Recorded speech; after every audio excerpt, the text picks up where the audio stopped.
സ്വർണ്ണവിലയിൽ ഇന്നും വൻ കുതിപ്പ്. പവന് 2360 രൂപ കൂടി 1,21,120 രൂപയിലെത്തി. ഗ്രാമിന് 295 രൂപ ഉയർന്ന് 15,140 രൂപയായി. ഈ മാസം ഇതുവരെ ഒരു പവന് കൂടിയത് 22,080 രൂപയാണ്. ഇന്ന് പവന് 2,360 രൂപ കൂടി 1,21,120 രൂപയിലാണ് വ്യാപാരം പുരോഗമിക്കുന്നത്.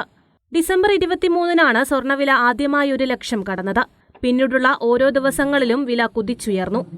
അന്താരാഷ്ട്ര വിപണിയിലെ മാറ്റങ്ങളാണ് കേരളത്തിലെ സ്വർണ്ണവിലയെ സ്വാധീനിക്കുന്നത്. റെക്കോർഡുകൾ ഭേദിച്ചാണ് ഓരോ ദിവസവും സ്വർണ്ണവില മുന്നേറുന്നത്. ഇടയ്ക്കിടെ നേരിയ ഇടിവുകൾ രേഖപ്പെടുത്തുന്നുണ്ടെങ്കിലും അടുത്ത ദിവസം വില ഉയരുന്നതാണ് കാണുന്നത്. ലോകത്തെ ഏറ്റവും വലിയ സ്വർണ്ണ ഉപഭോക്താക്കളാണ് ഇന്ത്യ. ഓരോ വർഷവും ടൺ കണക്കിന് സ്വർണം രാജ്യത്ത് ഇറക്കുമതി ചെയ്യപ്പെടുന്നു. News desk Kannur vision.